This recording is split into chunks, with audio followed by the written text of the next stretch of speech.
absolutely. Can we jump into your filmmaking as well a little bit? Absolutely, yeah. So how are we doing for time? Mate, we can go all day. If you've got all day, I got all day. Yeah, to be fair, man, and nothing else. It'll be my nan will be watching this by the end, so we'll still have somebody on board. Keep it clean then. No, she knows all the swear words. No, it's like we've got a film ready to be made in Further Together. I'm raring to get going. I'm so ready. We've got, I think, one more day, and then we could be about there, maybe two. We've probably got a few shoots, but I reckon so. we're there. I didn't know this about you. I met you 5 years ago. We did that really weird gig at the Greyhound. It wasn't weird, but I was in a weird space anyway. But met at the Greyhound. It was cool. And then later on, I'm go down my path. You've gone down yours. And then I got into film, like having them done for poetry. I just wanted to document it, put it on YouTube, have imprints of myself, like you're saying before. Yeah, man. Yeah. And I just met Herbie, met James Reeder, few great filmmakers, great people. Yeah. And I like working with different people and going down their paths and having that broad spectrum of ideas. Working with other creatives, because it brings stuff to the table that you can't just get from a one-to-one with the same person all the time, having that fresh look on stuff. Yeah, man. So when somebody was like, yeah, this guy Matt Turner, it was a ring, and I was like, Matt Turner, I've seen him, look at him on Facebook, very familiar, he looked like someone. And then it all just clicked, and I was like, oh, I really like that lad. He was like 5 years ago, I met him in Derby. He was like, just like, I came and said, can I do a poem to you?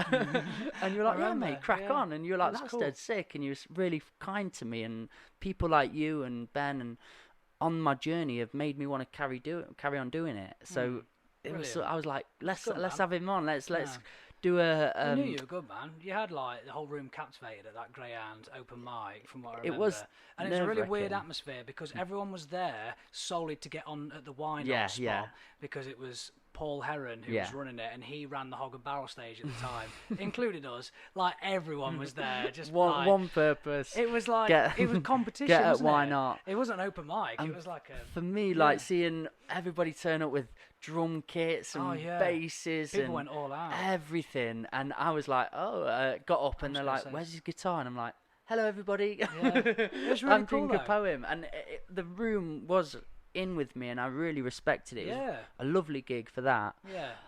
It was just I didn't think we'd cross paths in such a way again. As videographers. Yeah, videographers. A totally different life almost, isn't it? After we met at that point, were you already doing videography and I didn't know that about you, or when did you get into it? No. And I think I owned a GoPro 5 years ago, and I was hoping that would work for like shooting tour diaries. There was nearly a nice lyric in there. I owned a GoPro 5 years ago. I thought you were going to start freestyling on me. Yeah, that's your like area, mate. That is. You can have all this material for free. Yeah, later on. I can hear the cogs What did Matt say about GoPro? Yeah, man. I'd done a little bit, had no idea how it worked though. GoPro is basically like, there's a little bit, you can get like into advanced things with it, but essentially you just point, click, and then whatever it sees, you see.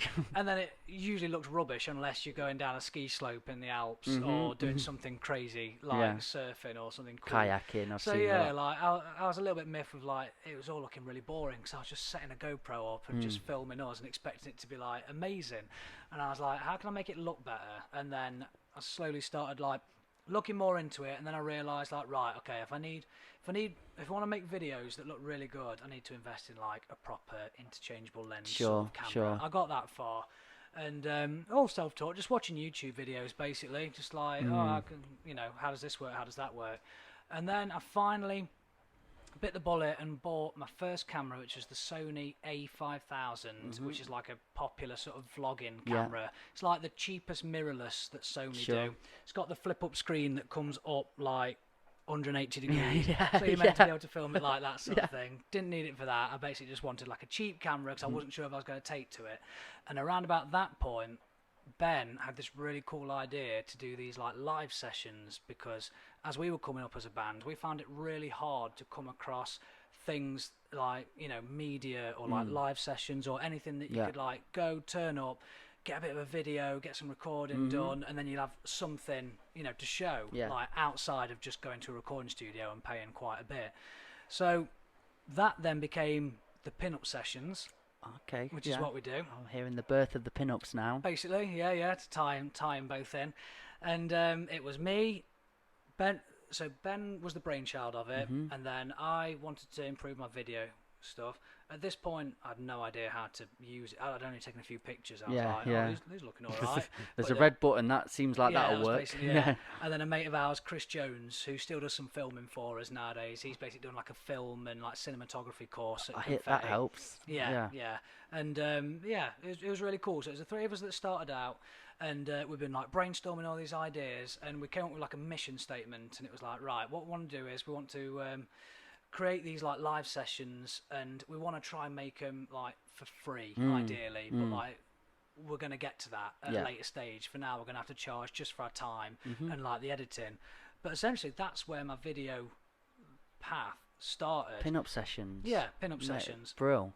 And the first one I filmed, I had no idea about any of the rules. There's a few little rules, isn't there, Yeah. with like filmmaking. Like you don't really go below 1/50 shutter speed. okay. A lot of people won't understand this. Yeah. But The like, technical is good though. yeah, If there are. if you go below 1/50 shutter speed, then your images will start being blurry. Yeah, and it'll look a we've bit had weird. that. Can be cool, like creative vibe if you want to make like a I cool. think they creative- used it in Saving Private Ryan. Do you know when it's going the scene where? Oh, the shell shots. Yes. Is that what they did? Yeah, the Nice. shutter I speeds remember and they're that just if ever- going all over the shot. If ever shoot a war film, Yeah, like shell shots.